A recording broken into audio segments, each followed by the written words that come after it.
నమస్తే. ప్రస్తుతం మనతో పాటు ప్రముఖ ఆధ్యాత్మికవేత్త వేదిక్ ఆస్ట్రాలజర్ అవినాష్ దాస్ గారు ఉన్నారు. జూలై మాసంలో కన్యా రాశి వారి పరిస్థితి గురువుగారిని అడిగి తెలుసుకుందాం. నమస్కారం గురుగారు. నమస్కారం అండి. ఓం నమ శివాయ, ఓం నమో వెంకటేశాయ.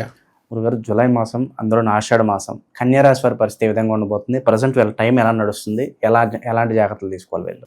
ఆషాఢ మాసం అద్భుతమైన మాసం, పూజ చేసుకోవడానికి లేకపోతే కెరియర్కి. సో ఆషాఢ మాసంలో మనకు కన్యా రాశి ఎలా ఉంటుంది జూలై నెలలో చూద్దాం. 9వ ఇంట్లో శుక్రుడు, 12వ ఇంట్లో మనకు కుజుడు మరియు కేతు, 11వ ఇంట్లో గురువు.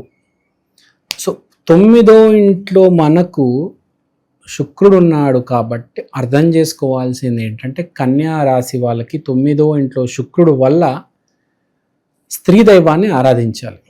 కన్యా రాశి మళ్ళీ స్త్రీ. సో ఇప్పుడు మనకు మాట్లాడుకుంటే జీవితంలో నువ్వు తప్పు చేస్తే అనుభవిస్తావు. ప్రతి దేవుడు చెప్పాడు, కృష్ణుడు చెప్పాడు, శివుడు, ప్రతి దేవుడు, న్యూటన్ కూడా ఏం చెప్పాడు? For every action there is equal and opposite reaction. ఒక్క అమ్మవారు, రాధా అమ్మవారు, నువ్వు తప్పు చేస్తే నేను క్షమిస్తాను, నా దగ్గరికి వచ్చి నువ్వు ఒకసారి కనపడు. ఓన్లీ రాధా అమ్మవారు చెప్పారు, ఎవ్వరు చెప్పలేదు. అందరు చెప్పింది ఏంటి తెలుసా? విత్ ఇంక్లూడింగ్ కృష్ణుడు, నువ్వు చేసిన దానికి నువ్వు అనుభవిస్తావురా, నీకు పగులుతుంది, లేకపోతే నీకు మంచి జరుగుతుంది అని చెప్పాడు. అంటే ఇప్పుడు దీన్ని బట్టి ఏంటి? ఎవడైతే తప్పులు చేశాడు వాడు ఇప్పుడు ఏడ్చుకుంటూ కూర్చోవాలా? వాడు బాగుపడాలని ఉండదా?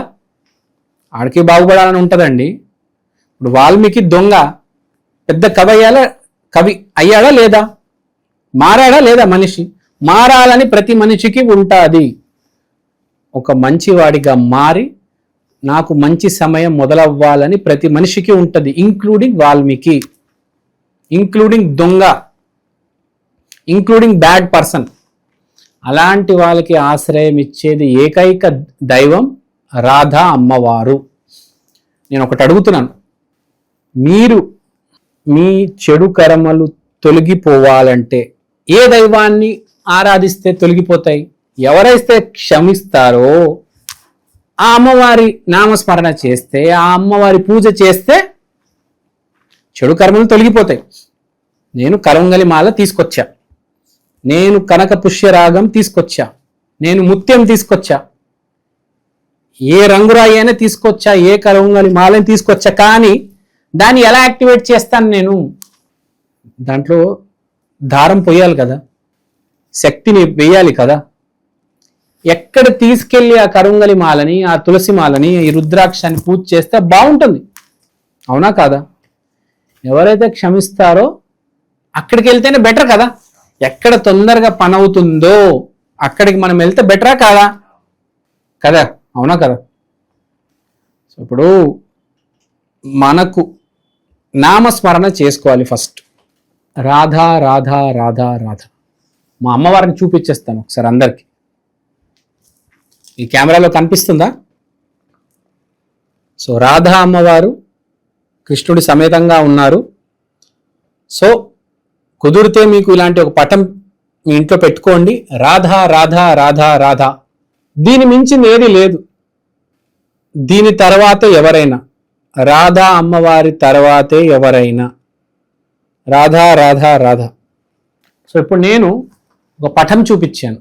దీని మీనింగ్ ఏంటంటే, ఎందుకు చూపించానంటే, ఫస్ట్ మీరు రాధాకృష్ణ గుడికి వెళ్ళండి. హైదరాబాద్ అయితే బంజారా హిల్స్లో నీలోఫర్ వెనకమాల హరే కృష్ణ హరే రామ టెంపుల్ ఉంది. అక్కడికి వెళ్తే రాధాకృష్ణులు సమేతంగా మనకు కనిపిస్తారు. అక్కడ వెళ్ళి కనబడండి. కనబడి మీ జపమాల కూడా తీసుకెళ్ళండి. అక్కడ మీరు కొంతసేపు ఉండండి, పూజ చేయండి, ఇంటికి వచ్చేయండి. ఇంటికి వచ్చేసిన తర్వాత నేను చెప్పినట్టు నామస్మరణ రాధా రాధా రాధా రాధా రోజుకి 108 సార్లు, 108 టైమ్స్, 108 టైమ్స్ చేయాలి. ఇంకా ఎక్కువ చేస్తే ఇంకా మంచిది. దీని మించిన రెమెడీ భూమి మీద లేదు. మీరు ఏదైనా రెమెడీ చేస్తున్న దానికి రెమెడీ కలిపేయండి. మీరు దేనైనా నమ్ముతున్నారు. సో అద్భుతంగా ఉంటుంది, చాలా బాగుంటుంది. శుక్రుడు 9వ స్థానము, సూర్యుడు 11వ స్థానము, 12వ ఇంట్లో కేతువు విత్ కుజుడు. సో మంచి గ్రహస్థితి ఉంది. ఏ గ్రహస్థితి అంటే మీ కర్మలు తొలగించుకొని ఏవైనా కోరికలు ఉంటే కోరుకోవడానికి. ఇప్పుడు ఆషాఢ మాసం అంటే డ్రై, కొత్త టైం అన్నమాట. స్టార్ట్ అయ్యే ఒక ఆకులన్నీ రాలిపోయి కొత్త చిగురు ముందు ముందు వస్తుంది. సో దానికి పునాది ఇప్పుడు. సో ఇప్పుడు మీరు సరైన పునాది వేసుకుంటే బాగుంటుంది. ఆకులు రాలిపోయాయి, నెక్స్ట్ ఏంటి, ఆకులు రావడమే కదా మళ్ళీ.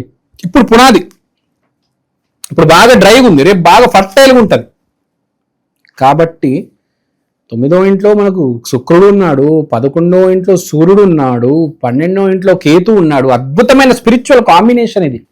అది కూడా కరెక్ట్ కన్యా రాశి వాళ్ళకి వచ్చింది. సో మనం ఇలాంటి సమయంలో నామస్మరణ చేసుకుంటే బాగుంటుంది. ఇప్పుడు మీకు 9వ ఇంట్లో ఆటోమేటిక్ మీరు స్త్రీమూర్తిని ఆరాధిస్తారు. తర్వాత 11వ ఇంట్లో సూర్యుడు ఉన్నాడు కాబట్టి మళ్ళీ భక్తికి సంబంధించిన యోగం ఇది. సో ఇప్పుడు 11వ ఇంట్లో సూర్యుడు ఉన్నాడు, లేకపోతే 12వ ఇంట్లో కేతు ఉన్నాడు. 12వ ఇంట్లో కేతు వల్ల మంచి జరుగుతుంది. ఫర్ ఎగ్జాంపుల్ 11వ ఇంట్లో సూర్యుడు వల్ల మీ ఫాదర్ వల్ల మీకు బెనిఫిట్ అవుతుంది. కానీ చాలా మందికి అవ్వదు కదా, ఫాదర్స్తో గొడవలు ఉంటాయి. ఆ గొడవని మనము ఆ పాపకర్మను తొలగించాలంటే రాధా అమ్మవారు, రాధా నామస్మరణ. 11th హౌస్ అంటే సన్ అంటే పై అధికారి వల్ల, గవర్నమెంట్ వల్ల, నాన్నగారి వల్ల లబ్ధి పొందడం. కానీ లబ్ధి రాదు, పాపకర్మ లోపల ఇంకిపోయి ఉన్నది. ఆ పాపకర్మ బయటికి రావాలంటే రాధా అమ్మవారు. మళ్ళీ చూపిస్తాను, రాధా అమ్మవారు. ఈ అమ్మవారు కన్నా తలుచుకుంటే ఏమైనా చేయగలుగుతారు. సో ఇప్పుడు చెప్పాల్సింది ఏంటంటే 11వ ఇంట్లో సూర్యుడు, 9వ ఇంట్లో శుక్రుడు. మళ్ళీ feeling happy because of a స్త్రీ. మీ జీవితంలో ఉన్న ఒక స్త్రీ వల్ల, చెల్లి వల్ల, అక్క వల్ల, అమ్మ వల్ల, మీరు ప్రేమిస్తున్న ప్రియురాల వల్ల హ్యాపీనెస్. కానీ రాకపోవచ్చు, పాపకర్మల లోపల అన్ని ఇంకిపోయి ఉంటాయి. మళ్ళీ అమ్మవారి నామస్మరణ, రాధా రాధా రాధా రాధా. వెళ్ళండి Banjara Hills, Niloufer tea shop వెనకాల ఉంటుంది హరే రామ హరే కృష్ణ టెంపుల్కి, అక్కడ వెళ్ళండి. నేను విజిట్ చేసి వచ్చాను, అబిడ్స్ వెళ్ళాను, సికింద్రాబాద్ వెళ్ళాను, అత్తాపూర్ వెళ్ళాను. కానీ బంజారా హిల్స్లో నాకు వచ్చిన ఫీలింగ్, నాకు వచ్చిన అనుభూతి చాలా బాగుంది. So I request every one, please go to that temple, it's extraordinary. అక్కడికి వెళ్ళి రండి, నామస్మరణ మొదలు పెట్టండి. తర్వాత 12వ ఇంట్లో కేతు. 12వ ఇల్లు అంటే స్పిరిచువాలిటీ, కేతు అంటే సూపర్ స్పిరిచువాలిటీ. అంటే మీకు ఈ నెల కరెక్ట్ మాసం అండి. మీరు గనక ఈ నెల సరిగ్గా మీ పాపకర్మలు తొలగించుకుంటే చాలా బాగుంటుంది. ఇంకోటి 12వ ఇంట్లో కేతు అంటే ఎక్స్పెన్సెస్ ఆగిపోతాయి. ఇప్పుడు దాకా జరుగుతున్న మీకు ఏవో చాలా ఎక్స్పెన్సెస్ నడుస్తున్నాయి, కన్యా రాశి వాళ్ళకి విపరీతంగా ఎక్స్పెన్సెస్ అవుతున్నాయి. ఇవన్నీ ఆగిపోతాయి, 100% వచ్చి ఆగిపోతాయి. డబ్బులు అయితే సేవ్ చేసుకోవాలి. సో ఎక్స్పెండిచర్ ఆగిపోతే ఆటోమేటిక్ డబ్బులు అలా ఇంకా సేవ్ అయినట్టే కదా. సో డబ్బులు సేవ్ అవుతాయి. సో అన్ని రకాలుగా మీకు ఫ్యూచర్ వచ్చే 6 నెలలు 2025 దాటింది అనుకోండి, మళ్ళీ 9వ నంబర్ అయిపోయి వేరే నంబర్ మొదలవుతుంది. న్యూమరాలజీ ప్రకారం 2020 దాటామంటే మళ్ళీ సంవత్సరం మారిపోతుంది. సో ఈ నెలలో మీరు చేసుకునే మంచి పనుల వల్ల ఈ వచ్చే 6 నెలలు కూడా బాగుంటుంది. సో మనం ఇంకో వీడియో చేద్దాం, అది వచ్చే 6 నెలలు ఎలా ఉంటుంది అదంతా తర్వాత తప్పకుండా. సో ప్రజెంట్ వీళ్ళకి టైం నడుస్తుంది కాబట్టి ఇన్వెస్ట్మెంట్స్ పరంగా ఏమైనా సలహాలు ఇస్తారా వీళ్ళకి ఏదన్నా? ఇప్పుడు ఇన్వెస్ట్మెంట్స్ పరంగా వీళ్ళకి సలహాలు ఇచ్చేదంటే, ఇప్పుడు వీళ్ళు ఇన్వెస్ట్మెంట్స్ ఆపేస్తారు. Okay, they are going to stop investing. చాలా మంది ఇన్వెస్ట్మెంట్స్ ఆపేస్తారు. ఎందుకంటే ఇప్పుడు మనం మార్కెట్ చూసుకుంటే కూడా చాలా డల్గా ఉంది. సో డల్గా ఉన్నప్పుడు కొంతమంది ఏం చేస్తారు, ఆపేస్తారు. మళ్ళీ కొంతమంది ఇప్పుడే రేట్లు తగ్గినాయని చెప్పి కొంతమంది పెడతారు. 2 రకాలుగా ఉంది. పెట్టే వాళ్ళు ఉన్నారు, ఇన్వెస్ట్మెంట్ చేయకుండా ఆగిపోయిన వాళ్ళు ఉన్నారు. 2 రకాలుగా ఉన్నాయి ఇప్పుడు. సో ఇన్వెస్ట్మెంట్ పరంగా ఇది ఎస్పెషల్లీ స్టాక్ మార్కెట్ గురించి నేను చెప్తున్నా. ఇప్పుడు మొత్తం మార్కెట్ డౌన్ ఉంది చూడండి, రియల్ ఎస్టేట్ డౌన్ ఉంది, స్టాక్ మార్కెట్, బుల్ మార్కెట్ అన్ని డౌన్ ఉన్నాయి. సో అందరు న్యూట్రల్ అయిపోయి ఉన్నారు. సో ఇప్పుడు నేను చెప్పినట్టు మీరు చేసుకోండి, మీకు వచ్చే 6 నెలలు బాగుంటాయి. మీకు ఏమైనా నమ్మకాలు ఉన్నాయా, ఈ గుడికి వెళ్ళి రావాలి, కరుంగలి మాల కొనుక్కోవాలి, ఈ రంగురాయి నేను పెట్టుకోవాలి, ఈ మాసం మంచి మాసం, ఆ కరుంగలి మాల వేసుకోండి, ఆ కనక పుష్యరాగం వేసుకోండి, ఆ నీలం వేసుకోండి, రకరకాల రాళ్ళు ఉంటాయి వేసుకోండి. మంచి మాసం, మీ మంచిగా చెప్తున్నా కన్యా రాశి వాళ్ళకి. ఏ రాశికి ఇప్పుడు దాకా ఇలా చెప్పలే నేను. ఈ వచ్చే 6 నెలల్లో మీరు బాగుపడతారు. ఈ పని చేసుకోండి, రాధానామం పట్టుకోండి చాలు.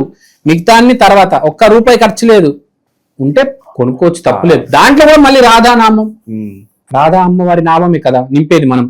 మనకు కావాల్సింది ఏంటి? క్షమాపణ. మనం అందరం పాపం చేసి ఉన్నాం కాబట్టి మనిషి జన్మ వచ్చింది కదా. కావాల్సింది క్షమాపణ. క్షమాపణ వచ్చి మైలం మొత్తం పోతే అద్భుతమే అద్భుతం. స్వర్గం స్వర్గం స్వర్గం. అది ఓన్లీ రాధా అమ్మవారు మాత్రం తొలగించగలరు. మిగతా దైవాలన్నీ మీరు అనుభవించండిరా అంటారు. మీరు చేసిన దానికి మీరు అనుభవించాలరా అంటారు. రాధా అమ్మవారు ఒక్కరి మధ్యలో వచ్చే చల్ చల్ నేను మీ మైలం తొలగిస్తాను అంటారు. ప్రతి ఒక్కరు, ప్రతి రాశి ఈ మాసం రాధా అమ్మవారిని పూజించాల్సిందే, తూచా తప్పకుండా. కన్యా రాశికైతే బెనిఫిట్ 100% సర్ప్లస్ చేస్తారు కూడా, నేను చెప్పనక్కర్లే. ఆటోమేటిక్ స్పిరిచువాలిటీ లైన్లో వెళ్తారు. కన్యా రాశి కదా, కన్య కదా, స్త్రీమూర్తి రాధా అమ్మవారు. సో నామం రాధా రాధా రాధా రాధా రాధా రాధా చాలు, ఇంకేం అవసరం లేదు, అన్నీ సెట్ అయిపోతాయి. ఒకటి మాట్లాడితే మన కర్మలు ఉన్నాయి, అవి అనుభవించాలి. కానీ దాంట్లో ఎంతో కొద్ది మనకు డైల్యూషన్ ఉంటే, ఎంతో కొద్దిగా అవి తొలగిపోతే బాగుంటది కదా. పూర్తిగా అనుభవించే శక్తి ఎవరికి లేదండి. ఈ రోజుల్లో ఉన్న పరిస్థితుల్లో, ఈ రోజుల్లో ఉన్న స్ట్రెస్కి మనిషి పిచ్చోడైపోతున్నాడు. కాబట్టి ఎంతో కొంత చెడు కర్మ తొలగిపోతే బాగుంటుంది. ప్లస్ ఈ సంవత్సరం విపరీతమైన డ్యామేజ్ ఉంది చాలా మందికి. బాగుపడే వాళ్ళు 10% అయితే 90% నాశనం అయిపోయే వాళ్ళే ఉన్నారు. 10% విపరీతంగా బాగుపడతారు, 90% నాశనం అయ్యే వాళ్ళు ఉన్నారు. ఆర్సీబీ బాగుపడింది, అలా అందరూ బాగుపడతారా? లేదు. ఈ సంవత్సరం చెన్నై ఏమైంది? సిఎస్కే ఎంత దెబ్బ తగిలింది చూసాం కదా. కొంతమంది బాగా డ్యామేజ్ అయ్యారు, చాలా మంది డ్యామేజ్ అయ్యారు. 90% మెంబర్స్ డ్యామేజ్ అయ్యారు, 10% ప్లస్ అయ్యారు. ఎవరికైతే జాతకంలో కుజుడు బాగున్నారో, ఎవరికైతే 9 అనే నంబర్ కలిసి వస్తుందో వాళ్ళందరూ బాగుపడ్డారు. ఎవరైతే జాతకంలో కుజుడు సరిగ్గా లేరో వాళ్ళందరూ ఈ సంవత్సరం అనుభవిస్తారు. చూస్తాం మనం. ఫ్లైట్ క్రాష్ అయిపోయింది, చెన్నై ఓడిపోయింది, చాలా నెగిటివ్ ఈవెంట్స్ ఉన్నాయి భూమి మీద. ఇప్పుడు ఇరాన్ అనుభవిస్తారండి ఈ సంవత్సరం. అనుభవించే సంవత్సరం చాలా మందికి. కానీ కొంతమంది విపరీతంగా బాగుపడతారు. ఎవరైతే అనుభవిస్తున్నారో వాళ్ళందరికీ నేను చెప్పేది రాధా రాధా రాధా రాధా రాధా. దీని మించి నేను లేదు. ఇది చేసుకుంటే మీకు ఒక బ్రేక్ అనేది దొరుకుతుంది. అంత ఈజీ కాదు ఈ సంవత్సరం గట్టెక్కించడం. చుక్కలు కనిపిస్తాయి, ఒక్కొక్కడికి కనిపిస్తున్నాయి కూడా. సో బీ కేర్ఫుల్, దేవుని నమ్మండి చాలు. ఓవరాల్ గా కన్యా రాశి వారి పరిస్థితి ఏ విధంగా ఉండబోతుంది, రాబోయే రోజుల్లో వీళ్ళకి ఎలా ఉండబోతుంది అద్భుతంగా వివరించారు. ధన్యవాదాలు. ధన్యవాదాలు.